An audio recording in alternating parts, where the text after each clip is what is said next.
Hello बच्चों, let's see this question.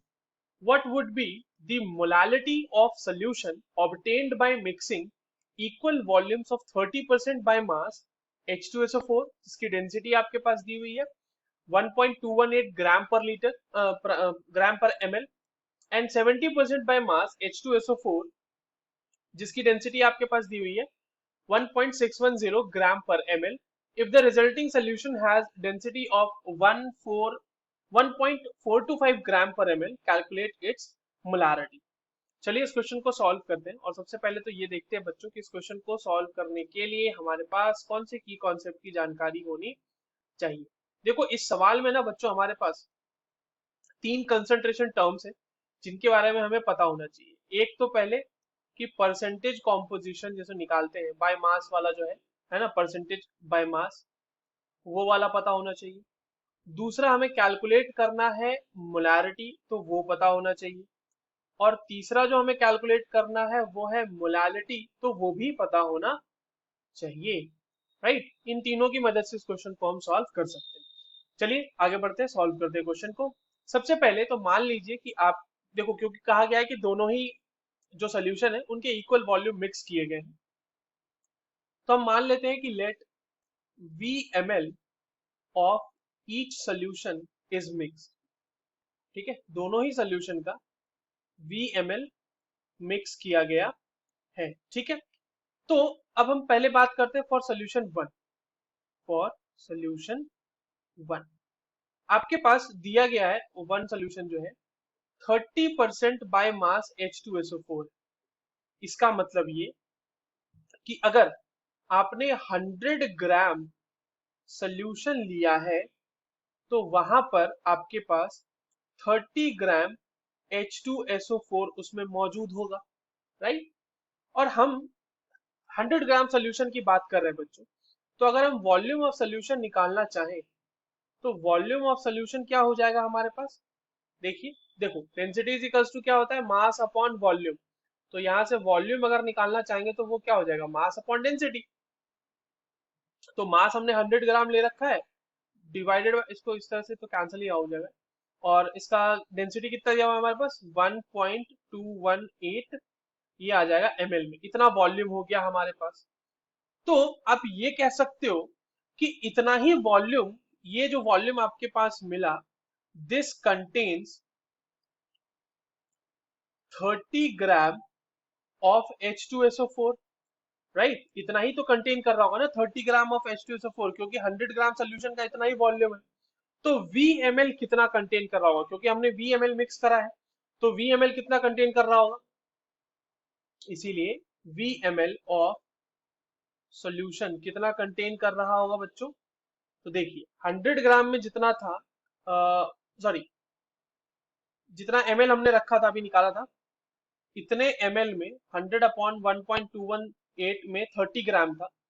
तो V के लिए कितना होगा, तो ये हो जाएगा, देखो इसको इस तरह से लिखते हैं 30 अपॉन 100 अपॉन 1.218 इंटू V ग्राम H2SO4। थोड़ा सा इसको सॉल्व कर लेते हैं तो ये हो जाएगा कितना, 30 into V into 1.218 divided by 100 gram H2SO4।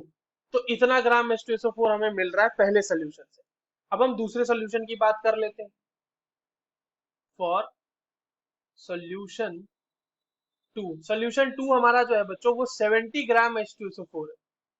70 gram H2SO4 कहने का मतलब कि अगर आपने 100 ग्राम सोल्यूशन लिया है, 100 ग्राम सोल्यूशन अगर हमने लिया है तो उसमें हमारे पास 70 ग्राम H2SO4 मिलेगा।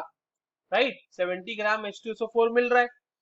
तो वॉल्यूम ऑफ सोल्यूशन कितना हो जाएगा बच्चों यहाँ पे, वॉल्यूम ऑफ सोल्यूशन हो जाएगा आपके पास, सेम चीज करनी है, मास को डिवाइड कर देना है डेंसिटी से। तो ये इसकी डेंसिटी 1.610 है। राइट, 1.610 दी हुई है, यस, इतना ही ml दिया हुआ है ये।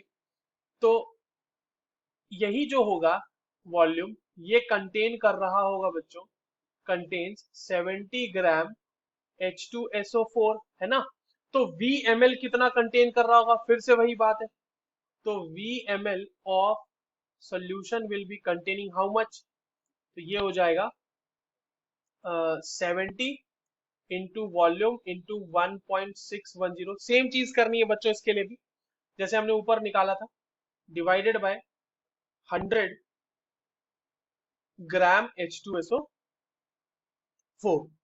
ये हो गया हमारे पास। अब देखो, ये जो है हमारे पास, इतना आपके पास VML सोल्यूशन कंटेन कर रहा है। तो अगर हम टोटल निकालें, जो हमारा मिक्सचर बना है उसमें कितना ग्राम H2SO4 होगा, अगर हम ये निकालना चाहें तो वो हम कैसे निकाल सकते हैं? वो तो बिल्कुल सिंपल कैलकुलेशन है अब हमारे पास। तो देखिए, इन मिक्सचर, अब हम मिक्सचर की बात कर रहे हैं, इन मिक्सचर, ठीक है, मिक्सचर में अब हम बात कर रहे हैं total, total mass of H2SO4। तो दोनों में जितना जितना यूज हुआ है, जितना जितना दोनों में है, उतना उतना दोनों में ऐड कर देना, उतना ही तो होगा। तो देखो, मैं V कॉमन निकाल लेता हूं, तो ये हो जाएगा 30 into 1.218 divided by 100 plus 70 into 1.610 divided by 100, और इससे मैंने V निकाल लिया है कॉमन। तो इतना ही ग्राम आपके पास H2SO4 मिलेगा, है ना। अब इसको सॉल्व करो, इसको सॉल्व करके आपके पास बच्चों ये कितना आ जाएगा, ये वैल्यू आ जाती है 1.492 V ग्राम। इतना आपके पास H2SO4 मौजूद है। तो अगर आप number of moles of H2SO4 निकालना चाहो तो वो क्या हो जाएगा, गिवन मास, जो कि अब हमारा आ जाएगा 1.492 V gram, divided by molar mass H2SO4 का जो होता है 98 ग्राम पर मोल। तो यहाँ से इतने मोल आ जाएंगे हमारे पास। अब देखिए, वॉल्यूम ऑफ सोल्यूशन क्या हो जाएगा बच्चों, वॉल्यूम ऑफ सोल्यूशन हो जाएगा 2 VML। वॉल्यूम ऑफ सोल्यूशन हो जाएगा V प्लस V, क्योंकि दोनों के हमने VVML लिए हैं, तो ये हो जाएगा 2 VML, या फिर आप इसको लिख सकते हो 2V/1000 लीटर। अब यहाँ से मोलारिटी निकालना बहुत ही आसान हो गया हमारे लिए। तो मोलारिटी इज इक्वल्स टू क्या हो जाएगी बच्चों, number of moles of H2SO4 divided by आपके पास volume of solution, right. Number of moles mixture का निकालना है ना हमें, तो नंबर ऑफ मोल्स H2SO4 के कितने हो जाएंगे, 1.492 डिवाइडेड बाय 98 इंटू वॉल्यूम करना है तो 2V, ये भी ऊपर भी V है, और ये ऊपर जाके मल्टीप्लाई हो जाएगा 1000। तो ये देखो, V से V कैंसल आउट हो जाएगा, और ये 2 से कैंसल आउट हो जाएगा, ये आपके पास 500 टाइम्स में। तो ये इसको सॉल्व करने के बाद बच्चों ये वैल्यू कितनी आ जाएगी आपके पास, 7.61। ये हो गई आपकी मोलारिटी। आपके पास जो गिवन दिया हुआ है हमारे पास सोल्यूशन, उसकी मोलारिटी है 7.61 मोलर।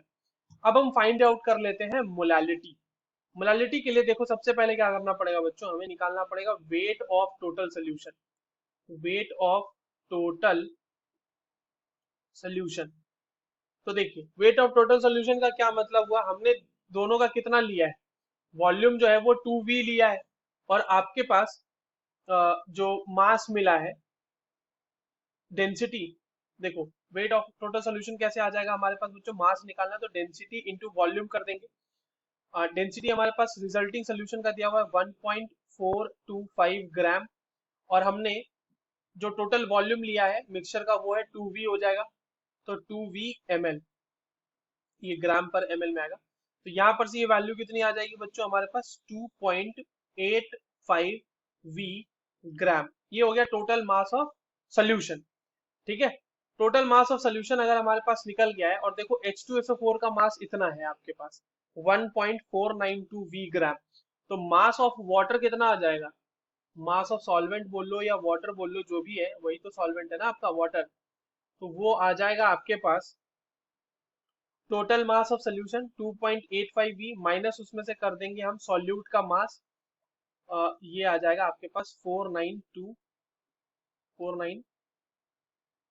V आएगा ना यहाँ पे, यस 492 V। ये एक बार देख लेते हैं यहाँ पे कि 492 V, ये यस। तो इतना माइनस करेंगे बच्चों, अब यहाँ पर से ये वैल्यू कितनी आ रही है देखें ध्यान से, तो ये वैल्यू आ जाएगी हमारे पास, तो ये वैल्यू हो रही है 1.358 वी। ठीक है, इतना आपके पास वाटर का मास है। ठीक है, और ये ग्राम में है बच्चों, इसको केजी में कन्वर्ट करने के लिए हमें इसे 1000 से डिवाइड करना पड़ेगा। अब देखो यहाँ पे अगेन हमारे पास बहुत ही सिंपल सा हमारे पास ये आ चुका है, कैलकुलेशन आ चुका है। अब हमें फिर से मोलालिटी के लिए क्या करेंगे हम बच्चों, मोलालिटी इज इक्वल्स टू करेंगे number of moles of solute यानी कि H2SO4 divided by mass of solvent, और ये भी आपके पास होना चाहिए केजी में। तो ये देखिए नंबर ऑफ मोल्स हमारे कितने आ रहे थे H2SO4 के, 1.492 V divided by 98 into 1.358 V, और ये ऊपर जाके मल्टीप्लाई हो जाएगा 1000, क्योंकि मैंने इसे केजी में कन्वर्ट करा है। इसको सॉल्व करने के बाद बच्चों ये वैल्यू लगभग 11.22 के आसपास आपके पास आती है। तो मोलालिटी 11.22 है और आपके पास मोलारिटी 7.61 मोलर है। That's all for this question. I hope you understood this well. All the very best.